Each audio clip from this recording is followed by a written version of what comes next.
Monsieur le Président, on va revenir à la situation en République démocratique du Congo. Là, on est en train de parler des minerais qui sont exploités dans l'est de la RDC.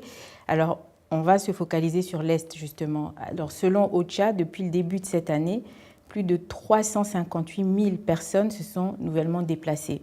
Et ils disent que le nombre de déplacés atteint environ 7,1 millions de personnes. Et ça, c'est dû en grande partie au conflit armé dans les Kivu et l'Ituri.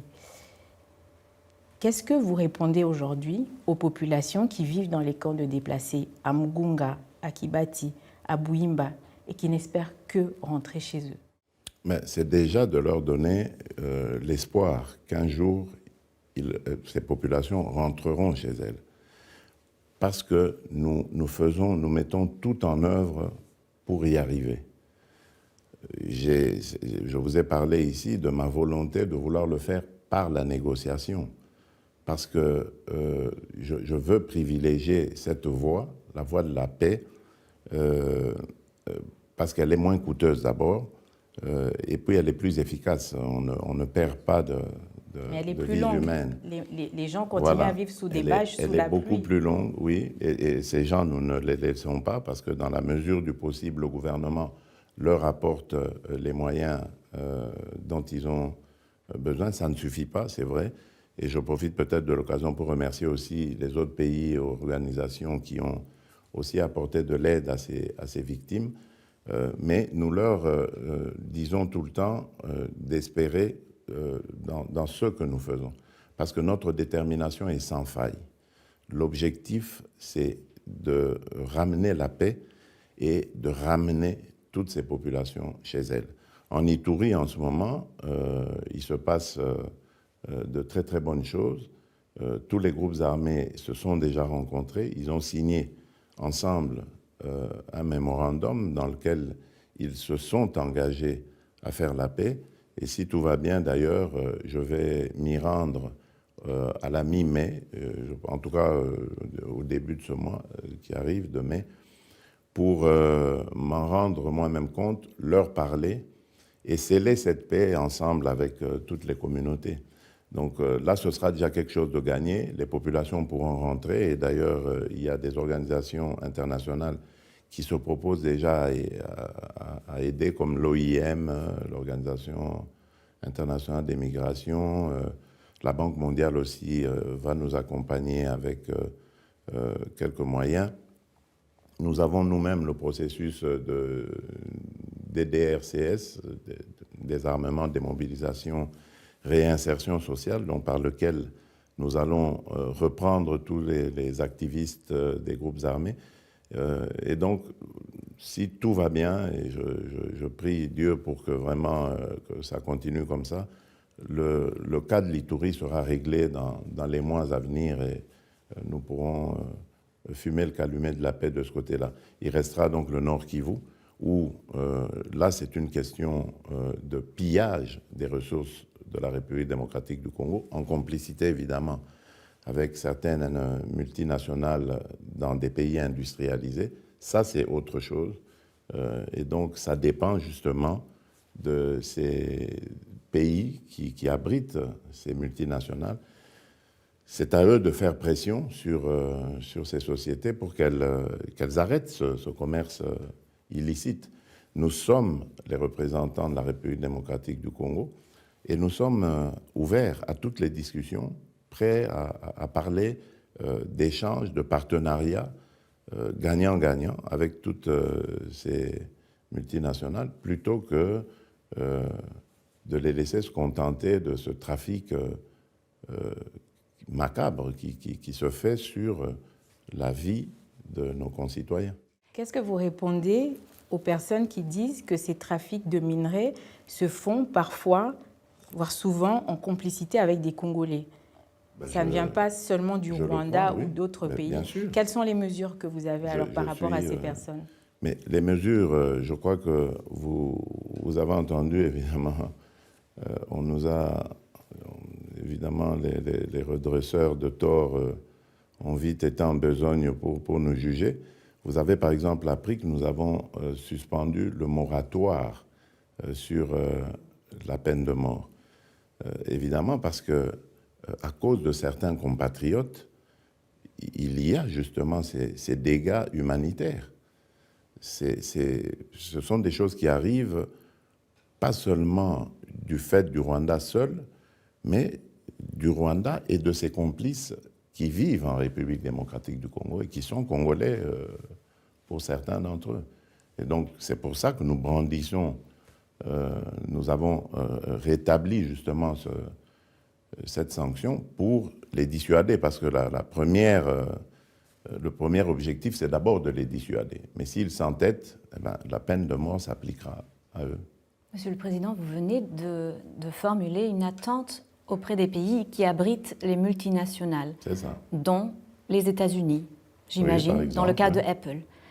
Donc, qu'est-ce que vous attendez exactement? Quelle forme de sanction, quelle forme d'influence devrait mettre le gouvernement américain? Je ne sais pas, dans ces cas, quelles sanctions on peut appliquer. C'est à la justice d'y penser, mais il y a sûrement des amendes, il y a sûrement des condamnations aussi pour complicité de crimes, et voilà. Donc, je n'attends pas de sanctions précises comme telles. Je sais que ce sont des pays où la justice est libre, indépendante et efficace, et qui peut, cette justice, dissuader ce genre de trafic. Et surtout que les autorités congolaises sont prêtes à discuter justement de manière ouverte d'un partenariat pour exploiter ces minerais dans un modèle gagnant-gagnant. Vous savez, moi, j'ai justement, à cause de tous ces malheurs que nous ont causés ces richesses, voulu capitaliser cela en disant nous devons cesser d'être une terre d'extraction tout simplement. On nous prend nos minerais, on va les transformer ailleurs et on vient nous revendre les produits finis. Nous voulons développer nous-mêmes la chaîne de valeur au Congo, le plus loin possible qu'elle puisse s'étaler. Et ensuite, c'est dans des partenariats pareils que c'est pour ça que j'appelle ça gagnant-gagnant, parce que ça ferait que nous allons pouvoir lutter contre la pauvreté en créant des emplois, en créant de la richesse, et en même temps avoir des partenaires qui, eux aussi, vont pouvoir se retrouver dans ce partenariat. Donc, par exemple, Apple négociera directement avec la République démocratique du Congo. À quoi ça sert de négocier avec un vulgaire voleur qui, en plus, fait ce trafic au prix du sang, en tuant les Congolais? Donc, les téléphones que vous avez ici dans vos pays contiennent le sang des Congolais. Et comment est-ce que juger le mémorandum d'entente qui était conclu entre l'Union européenne et le Rwanda au mois de février pour favoriser le développement des chaînes de valeur durables et résilientes pour les matières premières? Comme une prime faite à la guerre et au pillage, tout simplement. Parce que je vous dis, il n'y a pas 1 gramme de ces minerais dans le sous-sol rwandais, pas 1 gramme. Tout est pillé en République démocratique du Congo. Je vous ai expliqué de quelle manière ça arrive au Rwanda. C'est estampillé par une ONG qui valide le fait que ce soit des minerais rwandais et propres, et c'est expédié justement vers ces entreprises-là. Ça, c'est scandaleux. Que l'Union européenne valide un tel marchandage, un vil marchandage, c'est dégoûtant. Et je félicite la Belgique parce qu'au moment où cette décision est arrivée de l'Union européenne, je suis passé par la Belgique. Je m'étais évidemment plaint de ce que la Belgique, membre de l'Union européenne,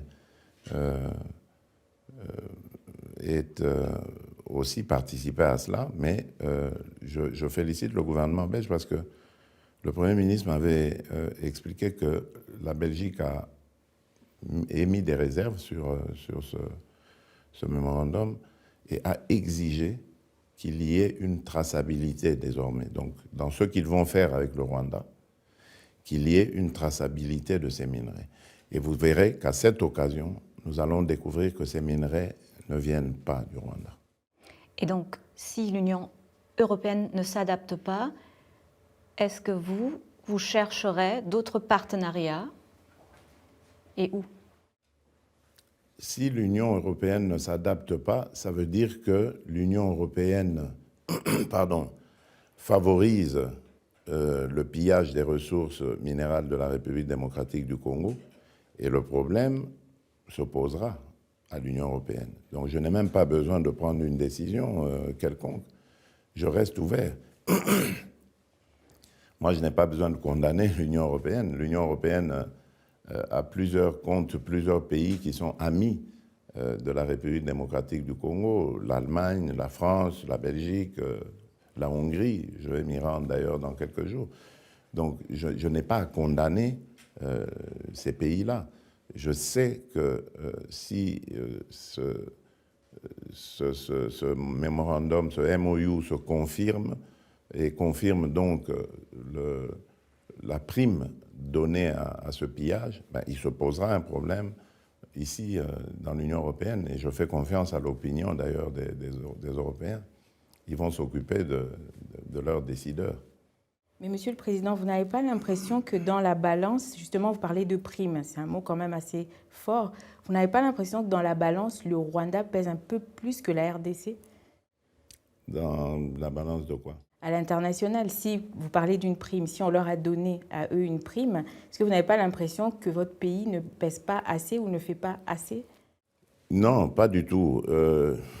Je crois qu'évidemment, notre pays a été absent pendant longtemps de beaucoup de rendez-vous, et cela nous a évidemment valu d'être, j'allais dire, un petit peu dépassé sur le plan du lobbying diplomatique, parce que le Rwanda, avec son leader, qui est un fin manipulateur, a réussi à faire croire qu'en fait, qu'il était en danger, que ce danger provenait de la République démocratique du Congo, et que pour cela, il avait besoin d'envoyer son armée en République démocratique du Congo, parce qu'il y avait des FDLR qui menaçaient constamment sa sécurité.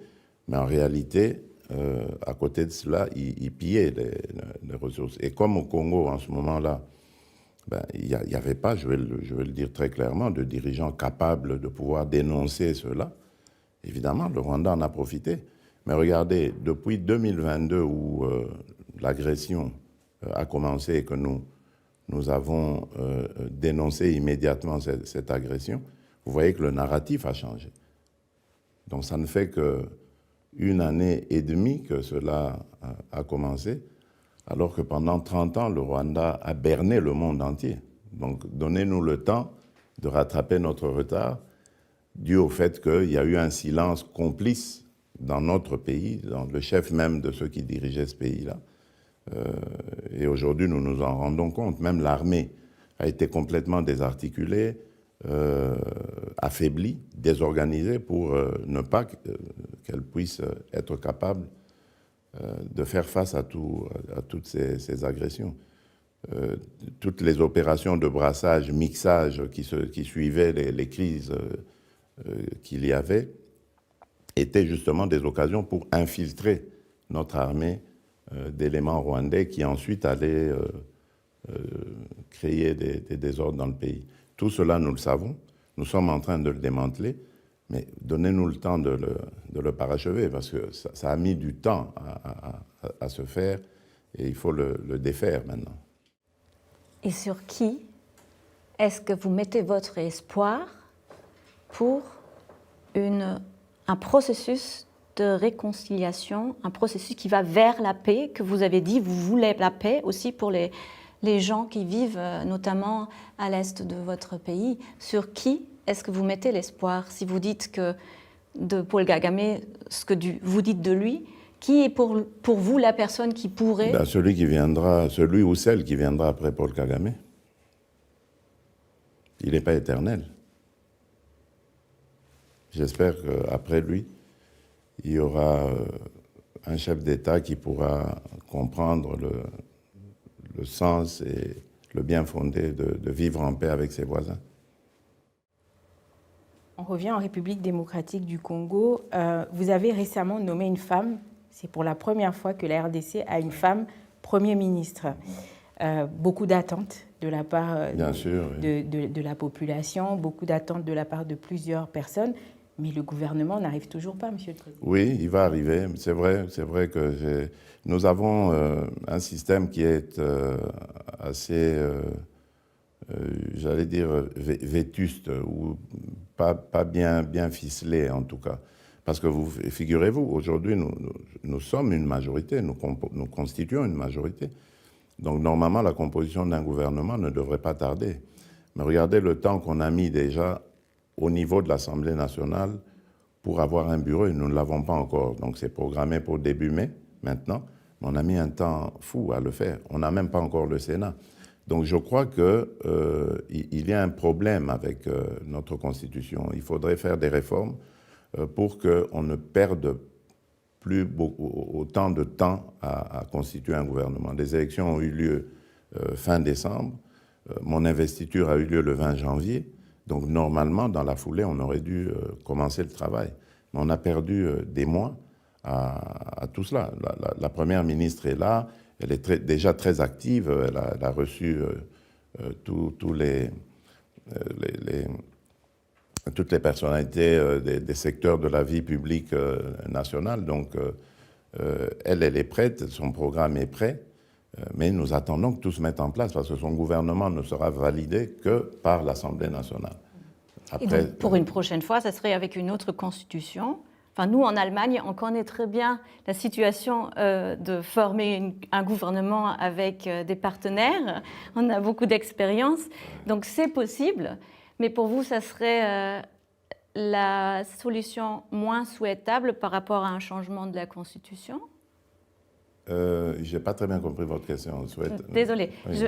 Comme vous avez dit que ça prenait du temps et peut-être on devrait changer la Constitution. Il faudrait constituer. Oui, dans quel sens exactement ? Changer la Constitution de sorte que, déjà d'abord, ce système de la proportionnelle, pour un pays comme le Congo, je trouve, au niveau national, je trouve que ce n'est pas très efficace. C'est justement ce système qui nous prend du temps parce que il faut identifier les regroupements ou les partis politiques qui veulent marcher ensemble, qui forment la majorité. Puis ensuite, il faut commencer à discuter avec les uns et les autres pour constituer le gouvernement. Mais c'est du temps, c'est énormément de temps que nous prenons. Tandis que si nous avions un système majoritaire, ben, le parti qui gagnait allait directement commencer le travail parce que il est déjà en son sein organisé pour prendre les affaires. Et ici, nous sommes un conglomérat de regroupements, de partis politiques. Il faut déjà s'identifier comme étant du même bord politique et ensuite commencer des discussions entre nous. C'est trop de temps. C'est une constitution qui a été pensée et présentée aux Congolais après un long moment de conflit. Donc c'est une constitution post-conflit. C'est normal. À ce moment-là, on craignait évidemment que certaines parties au conflit puissent retourner encore dans des guerres. Et donc on a voulu un peu faire une sorte de mosaïque pour que tout le monde puisse participer à la gestion du pays. Mais aujourd'hui, je crois que c'est dépassé. Nous sommes... la guerre intercongolaise, elle est loin, elle est dans le passé. Il faut maintenant regarder les choses en termes de développement de la République démocratique du Congo. Et ça, c'est le temps. Donc on n'a pas de temps à perdre, il faut aller vite. On n'a pas de temps à perdre, nous non plus, et vous non plus. On va vous libérer. Merci beaucoup. Merci, Monsieur le Président. Merci à vous. Merci à vous aussi. J'espère que la prochaine fois que je vais vous voir, on pourra parler plus du développement de la République démocratique du Congo et moins de nos malheurs, surtout du drame humanitaire que nous vivons en ce moment, et que j'aurai le plaisir de vous dire ce qui aura été réalisé alors à ce moment-là comme performance dans mon pays.